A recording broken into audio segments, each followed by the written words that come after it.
yang serahasia yang dikatakan ijazah, tidak ada itu rahasia. Oke, Anda Harus masih punya dibuka. harapan, Pak. Ya, saya punya pertanyaan, Mas Denny. Anda melihat proses dari KIP dan juga proses pidana ijazah ini sudah ada titik terangnya nggak? Menuju titik terang nggak kira-kira? Mbak, menuju titik gelap iya Mbak. Kenapa? Ini saya tadi mikir ada manfaatnya nggak saya sampai jam 2 pagi gitu Ada dong. di Melbourne untuk bicara soal ini, karena kita ini kok jadi bangsa yang semakin kelihatan bodoh ya. Untuk satu hal yang sederhana jadi sangat rumit. KIP itu, kalaupun nanti putusannya minta agar badan publik menunjukkan apa-apa yang diminta gitu ya, itu juga tidak akan selesai Mbak.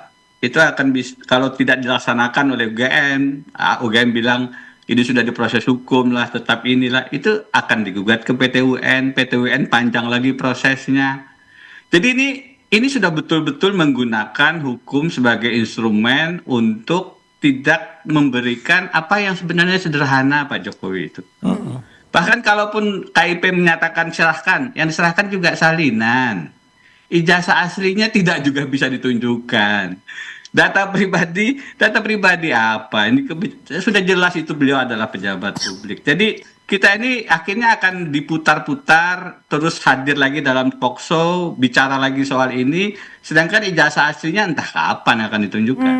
Apakah dalam proses pidana? Belum tahu Belum kita. tentu. Sudah bertahun-tahun kita dihadapkan dengan persoalan ini, kan diputar-putar aja kita. Oke. Teman-teman, kalau saya boleh berpandangan tadi ya, apakah ini hanya bisa diselesaikan di proses pengadilan? Tidak. Oke. Jangan kemudian hukum itu selalu dibawa ke ranah selesainya di pengadilan. Bisa di luar pengadilan. Bisa dengan Pak Jokowi menunjukkan ijazah aslinya, apakah melalui proses independen diperiksa, ataukah melalui Andri tadi.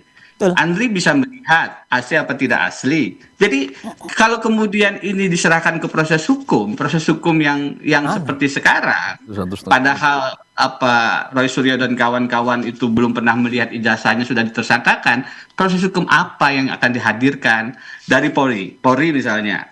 Ada pertanyaan kan, dan yang mempertanyakan Polri sebenarnya bukan hanya masyarakat awam, dengan segala hormat kepada institusi Polri ya, tapi kan kalau saya dari tata negara melihat logikanya begini Mbak. Pada saat Presiden Republik Indonesia saja membentuk Komite Percepatan Reformasi Polri, berarti Presiden menganggap ada persoalan di tubuh kepolisian.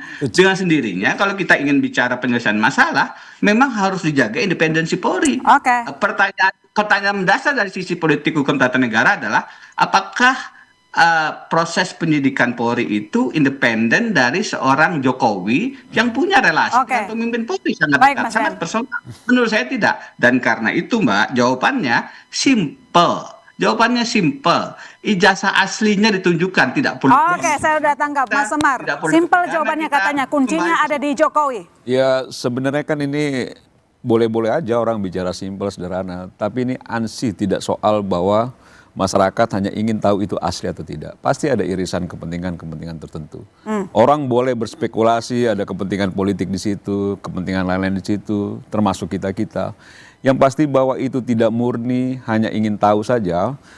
Kenapa terhadap Pak Jokowi? Tadi sudah disampaikan Pilpres, saat Pilpres, pasca Pilpres, polarisasi terus dibangun. Tapi yang pasti bahwa kita identitasnya jelas loh, bahwa kita misalnya memberi dukungan pada Pak Jokowi. Tapi banyak orang juga nggak jelas juga, mengaku pemerhati, peneliti, tapi irisan kepentingan politiknya kental. Irisan kepentingan pribadinya untuk mendukung terhadap kepentingan kelompok tertentu juga kental. Maksud saya jauh lebih fair, jauh lebih bijak kalau memang ada positioning dukungan, tunjukkan saja gitu. Jangan juga kemana-mana mengklaim sebagai pemerhati ini, peneliti ini. Sedangkan itu bagian dari kepentingan kelompok-kelompok itu gitu loh. Jadi tidak sederhana itu. Gitu. Oke, Pak Alamsyah. Jadi kira-kira apa saja kewajiban termohon sengketa yang ditangani oleh KIP? Ya, pertama ya ikuti prosedur ya, itu kan baru pemeriksaan awal, nanti ada pemeriksaan substansi, kalau memang dia bilang dikecualikan, bahkan Komisi Informasi bisa melakukan pemeriksaan tertutup dari itu. Tapi hasilnya seperti tadi, Komisi Informasi hanya menyatakan bahwa informasi ini memang terbuka sepenuhnya, terbuka sebagian atau tertutup gitu ya, atau dikecualikan. Nah selanjutnya kalau memang terbuka pun maka teman-teman harus bisa mengakses salinannya. Setelah salinan itu maka ada proses lain nanti yang akan ditempuh. Saya yakin teman-teman kemudian akan mulai lagi melakukan upaya lain. Kenapa? Karena yang dibilang Denny tadi bahwa sepanjang belum ditunjukkan dokumennya dan kemudian dilakukan pengujian secara sah gitu terhadap status dokumen itu, upaya ini akan terus berjalan. Saya sih berharap sih jangan terlalu lama, tapi kalau proses hukum itu nggak ada yang sebentar, jadi ya sabar-sabar aja lah. Sabar-sabar aja. Mas Randy, pertanyaannya sama apa saja yang harus dipenuhi oleh termohon sengketa dalam sidang KIP? Apa saja? Jadi Dalam hal ini KPU dan UGM ya? ya sebetulnya yang diminta itu kan sekarang melebar banyak kan. Tadi daftarnya jadi ijazah sampai KRS, KS. Itu sebetulnya tergantung di putusan, karena ini kan bukan mediasi lagi, ini adjudikasi kan, putusan KIP. Badan KIP nanti ujungnya kemana ya kan. Seperti yang saya bilang tadi, dibuka sebagian seluruhnya lewat putusan KIP atau tidak. Tapi yang bukan soal itu sebetulnya, saya mau sampaikan gini. Tadi kan, residu-residu pemilu kita nggak selesai. Why election integrity matters, tulisan Pipa Norris. Memang melihat bahwa polarisasi itu ada. Tapi yang penting di sini adalah bagaimana kita mengelola semua ini sehingga tidak terjadi disinformasi, miskonsepsi dan lain sebagainya, sehingga terjadi pertarungan sesama anak bangsa. Iya kan? Jadi bukan kita mengadopsi Pipa Norris tadi, jadi kita yang adopsinya apa? Chuck Norris. Ya, Bung Roy tahu, yang lain aneh-aneh nggak tahu Chuck Norris. Filmnya berperang aja, tuk, berkelahi aja, tuk. Nah itu yang terjadi sekarang. Gen Z nggak tahu. Tapi rupanya ada kenikmatan menonton film perang, film pertarungan. Nah itu yang mungkin bola liar undang kita kan. Jadi DPR menghimbau kita semua pemilih ya kan, supaya memang critical thinking itu harus ada. Jangan hanya di tataran mahasiswa yang keren-keren ini, tapi semua pemilih, semua masyarakat Indonesia. Oke, Mas Roy, kira-kira dengan adanya proses KIP, kemudian proses pidana Anda, apakah Anda merasa akan ada posisinya diringankan? Gini, yang jelas ini pelajaran yang sangat penting untuk seorang yang mau jadi pejabat publik, ya gitu. Kalau mau jadi pejabat publik, ya sadarlah dia untuk data diri dia dibuka. Apalagi kotor, apalagi dia kotor, apalagi dia keluarga. Nah, misalnya keluarga ini. Nah, tunjukin ya tadi keluarga ini dinasti nih.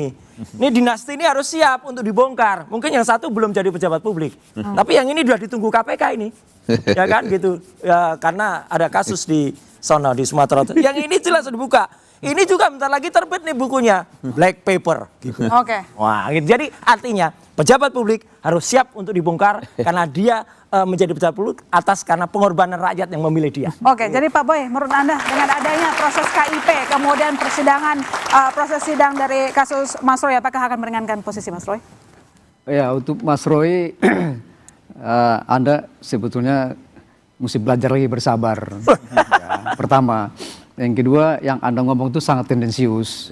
Saya nggak tahu apa yang membuat Anda begitu benci sama keluarga Jokowi. Nggak benci. Ya. Anda boleh tutup dengan, tapi kita nggak bisa, semua masyarakat bisa menilai bahwa Anda sangat benci beliau dan keluarganya. Yang ketiga, sidang KIP ini tidak bisa menentukan ijazah itu asli atau tidak. Karena itu bukan ranahnya KIP. Dia hanya administratif, hanya memutuskan apakah boleh dibuka ke umum atau tidak. Jadi bicara itu nggak omong-omong, nggak ada gunanya menurut saya itu. Jadi KIP itu hanya upaya orang-orang yang ingin memperbesar persoalan, tidak memperkecil persoalan tapi justru memperbesar. Yang keempat, kepada seluruh masyarakat Indonesia, jangan percaya kepada yang disebut yang Roy Ces dan teman-teman ini hanya omong-omong, nggak usah dipercaya. Stop.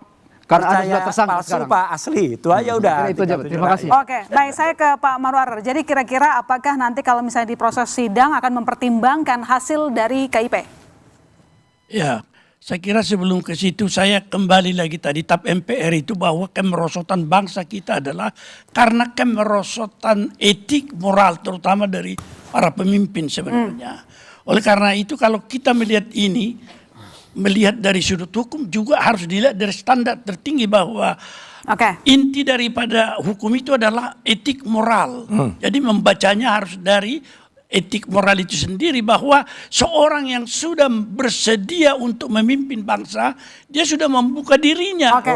termasuk Oke. tadi informasi Baik. yang serahasia yang dikatakan ijazah, tidak ada itu rahasia. Oke, Anda Harus masih punya dibuka. harapan Pak Lukas? Oke, Pak Lukas singkat saja. Anda masih punya harapan dengan KIP? Tadi disampaikan oleh Pak Lalu Boy. saya ini ingin memperbaiki negara dan bangsa ini tanpa Oke. saya tertarik terjun di politik ya. Oke. Jadi artinya gini, yang merusak situasi sekarang yang dikatakan kawan kita ini sebagai polarisasi, Oke. perseteruan dan sebagainya, keributan. Itu kan karena ada satu kata yang sebenarnya penggelapan ya. Orang-orang yang masih mengaku relawan ini. Nah itu. Kan sebenarnya mereka bukan relawan, Baik. tapi rekanan. Ya, singkat Karena saja. ingin mendapatkan sesuatu ya. Ngaku-ngaku nggak Oke. berpolitik Jadi tapi berpolitik intinya, juga. kalau relawan Nggak yang clear. betul itu biasanya mengacu Padahal pada politiknya nilai, kental. prinsip, bukan pada Oke. orang. Ngakunya Etika peneliti. bernegara. Kalau sama orang itu namanya Oke. kultus Aku- pemujaan. Nah, Itu yang Baik. merusak. Jadi Terima nggak kasih jelas Bapak-Bapak kelaminnya. telah bergabung di Bola Liar. Dan demikian saya tutup Bola Liar, masih saya tarikan pamit. Sampai jumpa minggu depan.